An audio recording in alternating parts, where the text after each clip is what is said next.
Programa Medicina Humanizada. Oferecimento Instituto Casador Saúde. Olá, estamos aqui de novo. Dessa vez o programa Medicina Humanizada traz um tema especial, um tema que está cheirando, está vindo da cozinha. Nós vamos falar de comida. Comida é uma das melhores coisas da vida, mas também pode trazer problemas, pode ser motivo de doença, motivo de má qualidade de vida. Então hoje nós vamos discutir aqui no nosso programa Medicina Humanizada, nós vamos discutir comida, alimentação.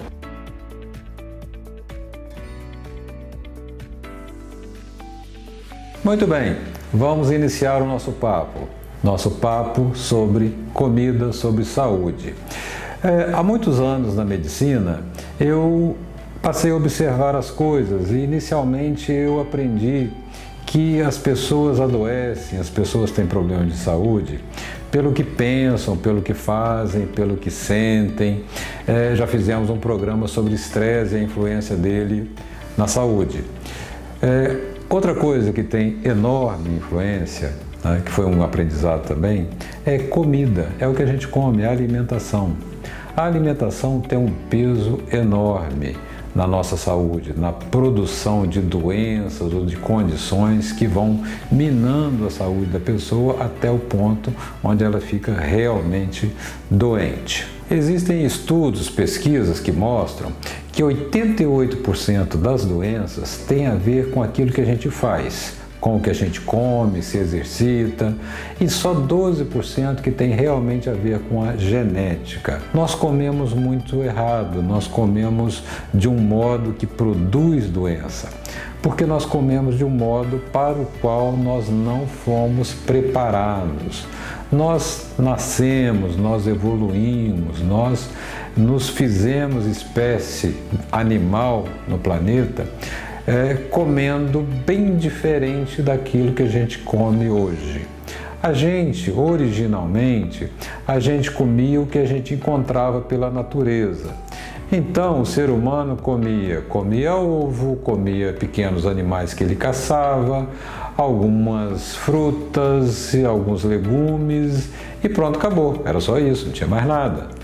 E nós fomos, então, o nosso estômago, o nosso intestino, o nosso sistema digestivo todo foi preparado para isso. O nosso sistema endócrino, dos hormônios que controlam a glicose, o triglicerídeo, o colesterol, que controla o nosso peso, foi preparado para isso. Até mesmo o nosso sistema nervoso, o nosso querer, o nosso gostar, o nosso desejo por comida também foi moldado assim. Nessa alimentação antiga não existia, não entrava, por exemplo, grãos, não entrava açúcar, não existia isso, nem mesmo grãos. O ser humano passou a comer grãos de uns 10 mil anos para cá, quando desenvolveu a agricultura. Então, a nossa biologia, o nosso corpo não mudou em 10 mil anos. A nossa cabeça sim, a nossa cultura sim, mas a biologia não mudou. Então, o nosso corpo não é adaptado a comer grãos, açúcar, álcool. Isso tudo veio com o desenvolvimento. Muito menos produtos industrializados. Esse então tem 100, 200, 300 anos. Não tem a menor chance do nosso corpo estar preparado para isso. E no próximo bloco vamos continuar falando de comida e eu vou tentar ser mais específico, mais direto ao ponto. Vou tentar passar para vocês o meu ponto de vista de o que é comer certo, afinal de contas.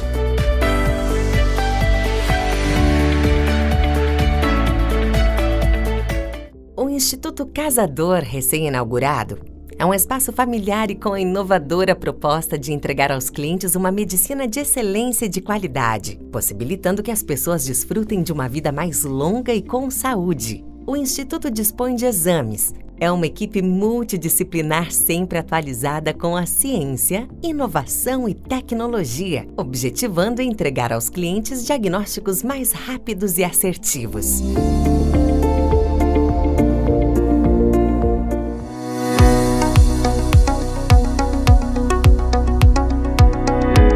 E aí, o intervalo, deu tempo de dar um pulinho na cozinha, ver o que está cheirando lá? Eu acho que vai sair coisa boa ali, hein? Mas vamos continuar nosso papo. Eu falei sobre o meu ponto de vista do que é comer certo. Bem, o que é comer certo? Primeira coisa, depende. Depende de quem a gente está falando, para quem. Não existe nenhum alimento que seja venenoso, nem nenhum alimento que seja milagroso que vá resolver a vida de uma pessoa, tá? Depende de que pessoa a gente está falando. A gente está falando de uma criança, a gente está falando de um adulto, a gente está falando de um idoso, a gente está falando de homem, de mulher, de grávida, a gente está falando de um atleta musculoso, a gente está falando de um obeso. A gente está falando de qual finalidade? É um obeso que quer emagrecer? É um magro que quer ganhar massa muscular? É um diabético que quer controlar o diabetes?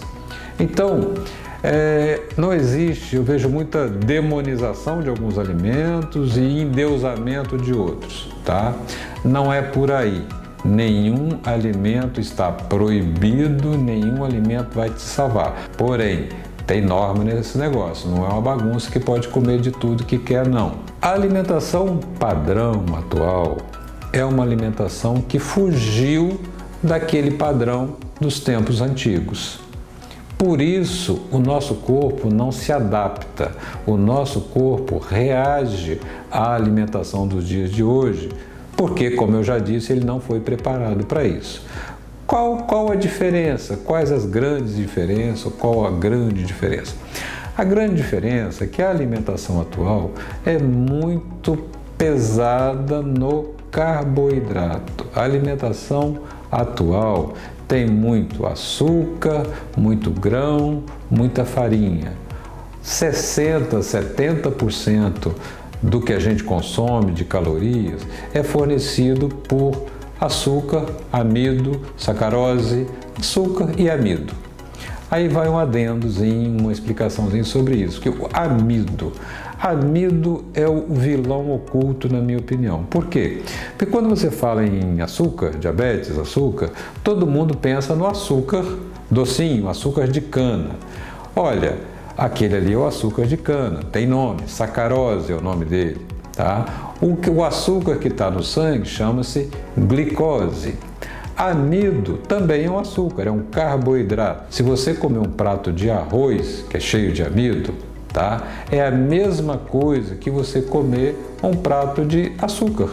No final das contas, você vai entupir o seu sangue de glicose, tá? Alguma diferencinha aí, um vai ser absorvido mais rápido, o outro mais lento, mas no final das contas, a quantidade e tal, o que vai acontecer é que o seu sangue se enche de glicose.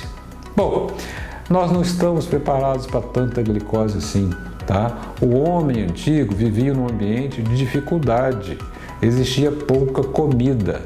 Então, o ser humano desenvolveu mecanismos para armazenar energia, armazenar tudo aquilo que ele comia, uma parte ele gastava movimentando, o que ele não gastava, o que ele comia em excesso, ele armazenava no próprio corpo. Como é que nós armazenamos essa energia, essa comida extra no corpo? Através de gordura, a gente engorda. Então a gente ingere a comida, gasta, o que sobrou, o nosso fígado vai lá, pega aquela glicose e fabrica gordura e manda essa gordura que vai ser armazenada debaixo da pele, nas células do tecido subcutâneo debaixo da pele. Agora que já identificamos os dois grandes vilões da alimentação moderna, o açúcar e o amido, no próximo bloco nós vamos falar de meios, de estratégias para nos livrarmos desses bandidos. Você sabia que sementes de abóbora são um excelente vermífugo e podem ser usadas para tratar verminoses, principalmente em crianças? Alguns alimentos são verdadeiros remédios. O abacaxi, por exemplo, tem a bromelina e é excelente para a tosse. O maracujá, então, todo mundo conhece seus efeitos calmantes. E tudo natural, sem efeito colateral. O legítimo BBBG. Bom, bonito, barato e gostoso.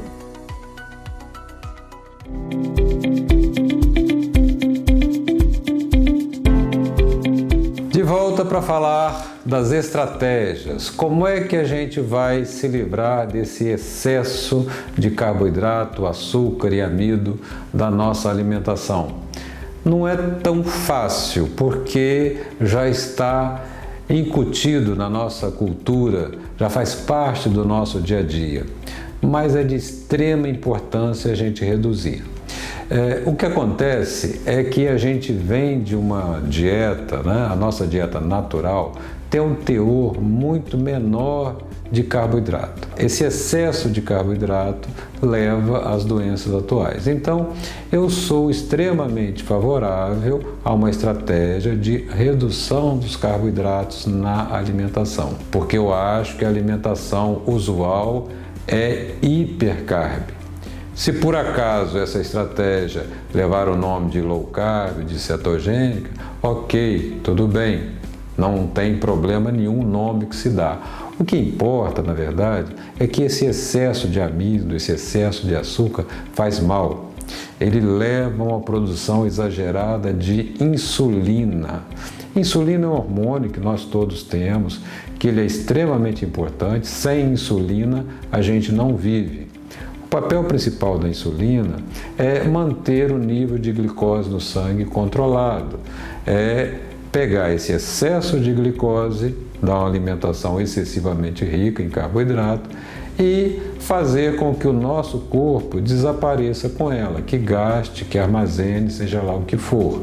Então, quanto mais carboidrato a pessoa come, mais insulina ele produz. Chega um certo ponto que é tanta insulina que as células do nosso corpo nem dão bola mais para ela. E é preciso aumentar cada vez mais a produção de insulina. Esse é um estágio que se chama de resistência insulínica, quer dizer, as células do corpo já resistem à ação da insulina.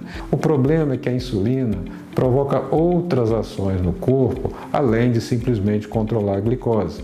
Retém sódio, estimula o crescimento do coração, das artérias, aumenta a pressão, aumenta o acúmulo de gordura, impede o tecido gorduroso de liberar gordura, de emagrecer. Então, esse excesso de insulina leva a sobrepeso, a obesidade, a hipertensão arterial, a diabetes. Então, você vê que a raiz dos grandes problemas de saúde do mundo de hoje começa na alimentação. Os grandes problemas são hipertensão, diabetes, obesidade e as consequências disso.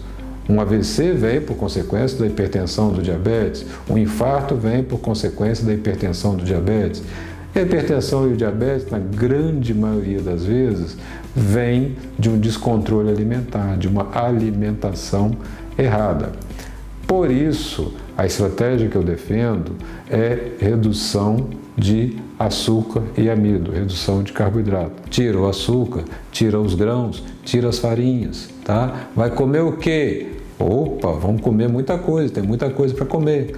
Vai comer produtos de origem animal, vai comer ovo, vai comer carne, vai comer queijo, vai comer vegetais de pouco carboidrato, vai comer folhas, vai comer legumes, tá? Então, dá para fazer uma alimentação variada, de sabor, tá? Que nem aquela que está cheirando lá, que eu estou sentindo, que já está quase na hora, né? Então, dá para fazer uma alimentação variada, saborosa e que dê prazer.